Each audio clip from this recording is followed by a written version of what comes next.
안녕하세요. 요여의 말랑말랑입니다.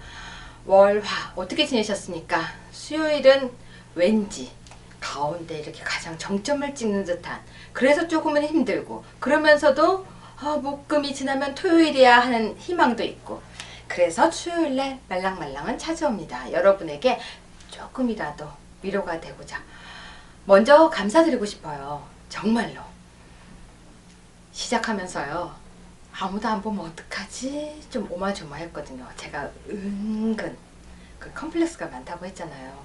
그때 주신 글, 남기신 글 보면서요, 제가 위로를 많이 받았습니다. 그리고 해도 되겠구나. 또 한 명이라도 나한테 응원을 하면 해야지 라고 생각했는데요. 너무 많은 분들이 응원을 남겨주셔서 제가 힘을 얻고 시작하기로 마음을 먹었습니다. 그런데요, 지난주 내내 바빴어요. 이제 뭘 하지를 정말 평소의 독서량보다 한 10배를 더 읽은 것 같아요. 그래서 주제를 여러 개를 잡아봤습니다. 그리고요, 혹시 여러분이 갖고 계신 고민을 남겨주시거나 상담을 하시면 그 고민에 대한 이야기도 해드리기로 마음을 먹었어요. 왜냐면 혼자 하는 것보다는 둘이서 같이 고민을 나누면 좋잖아요. 오늘은 제가 진작부터 예고했던 죽음에 대한 이야기, 그 얘기를 하고자 하는데요. 앞으로 하고 싶은 주제가 되게 많아졌어요. 싸움, 또 애틋, 생일, 사랑, 이별, 우여곡절, 그리고 행복과 행운, 억울, 운명, 첫눈, 그리고 첫사랑, 그리고 기억, 그리고 발자국, 위기, 후회, 그리고 시작, 이렇게를 해보려고 주제를 잡아놨어요. 제가 하고 싶은 얘기들 같아요.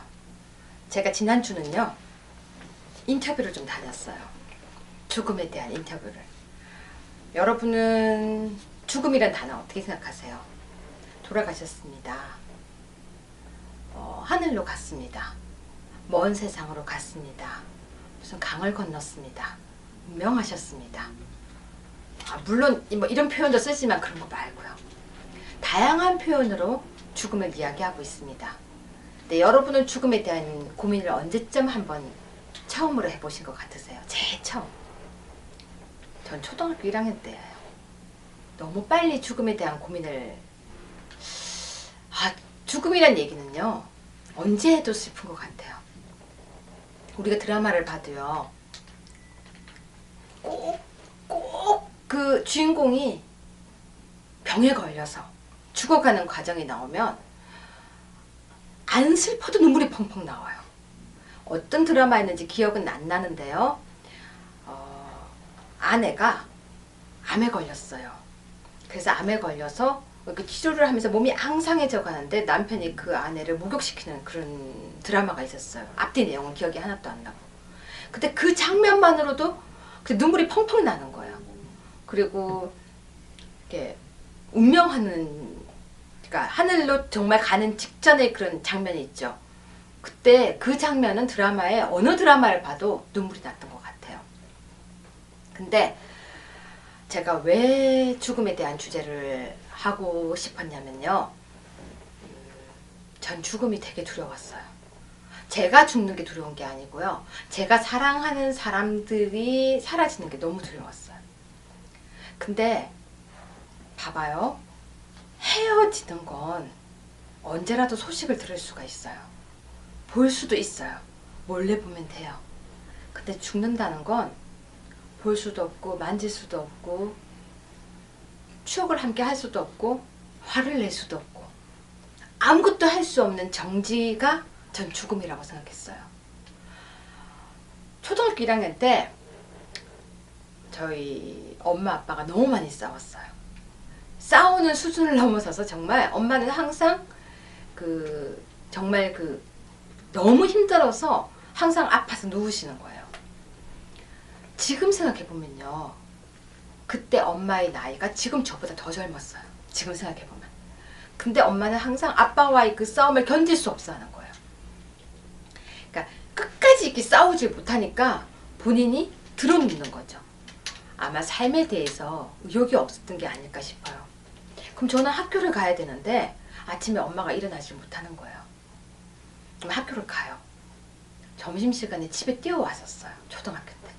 엄마가 살아있는지를 확인하려고. 초등학교 1학년, 2학년 때.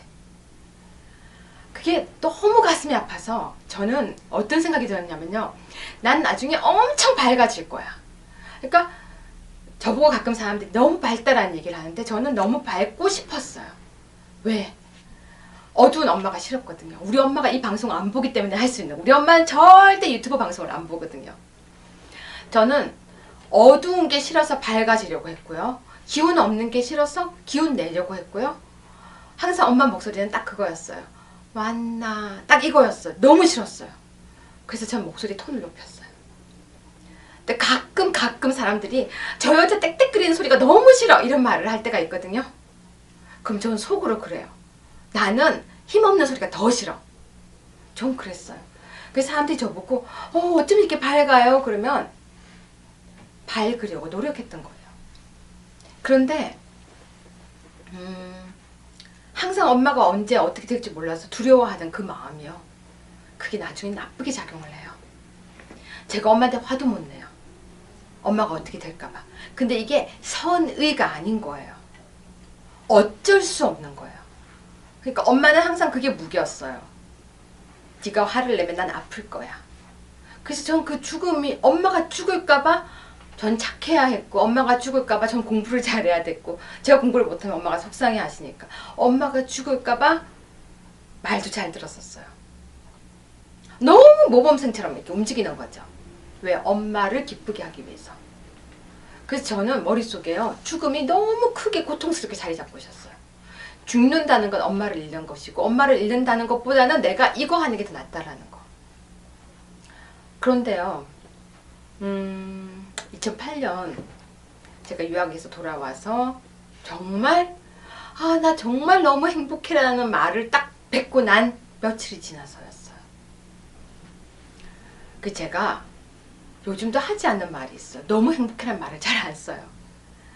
너무 행복해란 말을 정말 벚꽃이 떨어지고 있었어요. 햇빛은 하늘은 너무 맑았어요.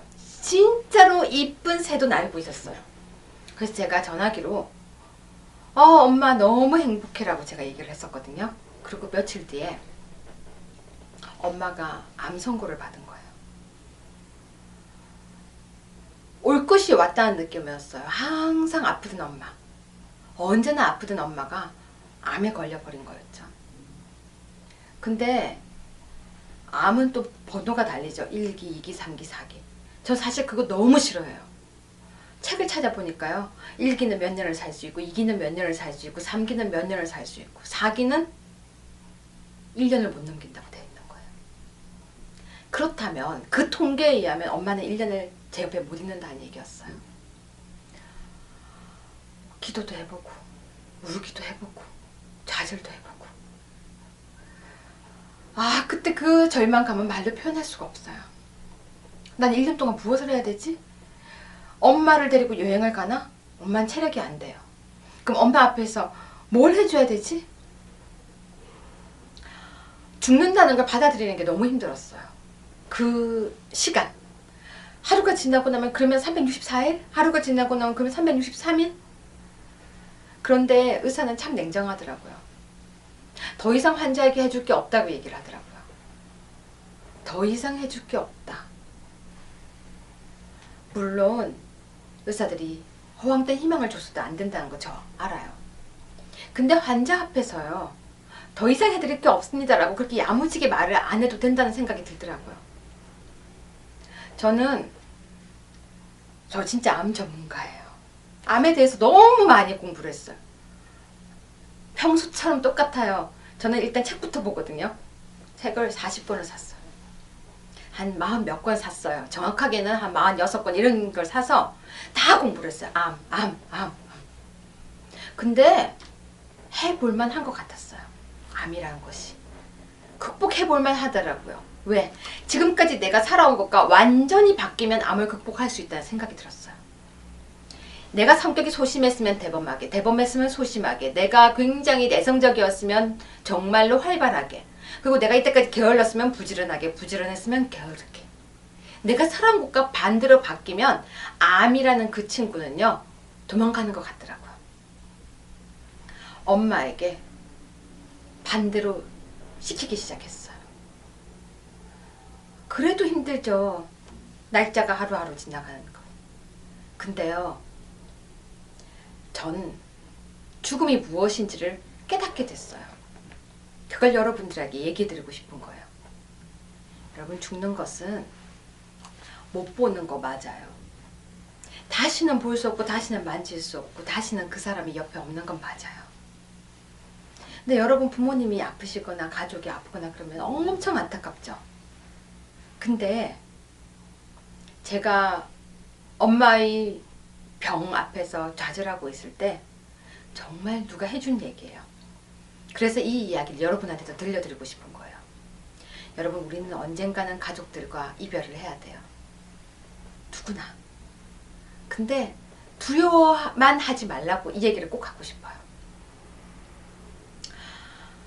죽음은 안 보는 건 맞는데요, 마음속으로 만날 수 있는 거래요. 제가 너무너무 엄마가 아파서 안타까워하니까 누가 저한테 이렇게 얘기를 했습니다. 너가 엄마가 살아있을 때 하루 24시간 중에 엄마하고 몇 시간을 함께 얘기하니? 근데 그 순간에 갑자기 제가 뚜둥하는 거예요. 엄마가 아프기 전에는 저는 엄마와 대화하는 것보다는 친구와 대화하는 게 더 좋았고요. 엄마와 이야기하는 건 재미가 없었어요. 엄마는 잔소리만 하고 저한테 자꾸 이렇게 해라 저렇게 해라 저한테 코치를 하고, 또 엄마는 너무 나를 잘 아니까 넌 이거 안 했으면 좋겠다라고 자꾸 저한테 이야기를 하는 거죠. 밖에 나가면 친구들과 이야기하는 것도 재밌고 바깥에 거리가 훨씬 좋고 엄마가 해주는 된장찌개보다는 바깥에서 먹는 게 더 맛있었어요. 엄마가 살아있어도 안 아파도 저는 엄마와 보낸 시간이 일주일에 몇 시간도 안 된다는 걸 그때 깨달았어요. 근데 그분이 저한테 그러더라고요. 살아있는 것이 소중한 걸 깨달을 때는 꼭 사람들은 그 사람과 이별을 앞뒀을 때 깨닫는데요. 그걸 좀 더 미리 깨달으면 더 좋을 텐데 라는 얘기를 해주더라고요. 여러분, 죽음은 숨이 끊어지는 거 맞고요. 볼 수 없는 거 맞지만 우리는 생각으로도 만날 수가 있대요. 머릿속으로 생각하면 살아있을 때는 이렇죠. 우리 며칠 날 볼까? 몇 시에 볼까? 난 그때 시간이 안 돼. 그럼 다음에 보자. 그리고 또 1년이 지나요. 어머, 우리 그동안 못 봤네. 아우, 엄마 미안해. 내가 엄마한테 가야 되는데 내가 바빠서 못 갔어. 아버지, 제가 아버지한테 가야 되는데요. 바빠서 못 갔어요. 우린 항상 핑계를 대고 안 가는지도 몰라요. 근데 돌아가시고 나면 마음속으로 언제든지 볼 수 있는 게 죽음이래요. 전 거기서 위로를 받았어요. 내가 지금 엄마한테 해줄 수 있는 이 순간 최선을 다하자. 계시는 그날까지. 엄마뿐이 아니죠. 전 정말 남편하고 안 싸워요. 그 이유가 내 곁에 함께 할 수 있는 시간이 100년이 안 되거든요. 여러분, 우리 옆에 있는 사람 돌아봤을 때 100년 동안 함께 할 수 있는 사람이 아무도 없어요. 소중한 사람에게는 소중하다고 이야기를 해야 되고, 놓치기 싫은 사람은 놓치기 싫다고 이야기를 해야 되는데 우리는 자존심 싸움도 많이 해요. 우린 죽음을 무서워하죠. 너무 무서워해요. 내가 죽는 것도 사랑하는 사람이 죽는 것도. 그런데 왜 살아있는 이 시간이 소중하다는 건 생각을 안 할까요? 전 그래서 굉장히 많이 바뀌었어요. 엄마에게 자주 연락하고요. 엄마에게 자주 만나고요. 또 엄마와 자주 대화를 하고 엄마가 좋아할 만한 걸 다 해드리려고 해요. 왜? 다행히 우리 엄마에게 남겨두던 1년이 지금 9년째 제 곁에 계세요. 그 9년째라고 하지만 내일이 어떻게 될지 모레가 어떻게 될지는 저는 몰라요. 저희 엄마는 지금 기억력이 조금씩 없어지는 게 보여요. 돌아서서 잊어먹고 냉장고 안에 전화기도 넣기도 하고요. 가끔은 집 위치도 가끔은 까먹어요. 너무 슬펐어요. 하지만 이제는 슬퍼 안 해요. 오늘은 엄마가 저를 기억하니까. 그 얘기를 하고 싶었어요. 진짜. 그러니까 싶어서 우는 게 아니라 제가 깨달았던 걸 여러분한테도 꼭 얘기를 하고 싶었어요. 화장을 해서 울면 안 되는데. 이게요, 마스카라는 검은 물이 내려와서 되게 공포스럽거든요. 제가 시선을 먹이 때리는 걸 울지. 그래도 끊지 않겠어요. 왜냐고요? 끊으면 그것은 살아있는 게 아니죠. 전 여러분들과 호흡을 하고 싶은 거예요. 제가 그렇게 깨닫고 사랑하는 사람들에게 진정한 사랑을 표현하는 거 여러분들도 한번 해보세요. 안 이쁘게 나오죠? 괜찮아요. 전 원래 외모를 중시 안 하겠어요. 오늘은 아재 개그가 필요가 없는 것 같습니다. 자체로 웃긴 것 같습니다. 죽음이란 주제를 코믹하게 끝을 내보고자 합니다. 어떻게 끝을 낸다고요? 아이스크림이 죽으면 다이하드입니다. 여러분, 죽음을 슬퍼하지 마세요. 저도 여러분도 여러분 주변에 있는 사람들도 언젠가는 한 번은 갑니다. 어디로? 아름다운 하늘로. 그래서 잘 살아야 돼요. 재수 없어서 또 태어나서 벌레로 태어나면 정말 괴로울 거고요. 정말 다시 태어났을 때 이상한 짐승으로 태어나면 너무 슬플 것 같아요. 윤회수를 믿는다는 얘기가 아니고요. 저는 그런 마음으로 삽니다. 착하게 살자 그러면서요. 자, 여러분, 제가 이 방송을 정말 하고 싶었던 이유가 그거예요. 제가 알게 된 것들을 여러분은 조금 더 빨리 아시면 좋을 거라는 뜻에서. 아무튼 이쁘지 않은 모습 오늘 잠깐 보였습니다. 멀리서 찍어서 얼굴이 작게 나와야 되는데 보니까 카메라가 너무 크게 나오더라고요. 얼굴 살을 빼기로 마음먹었습니다. 빼겠습니다. 그러면 오늘 두 번째 이야기 어떻게 들으셨습니까? 말랑말랑. 세 번째는요, 안 가르쳐주지. 다음 주에 뵙겠습니다. 감사합니다.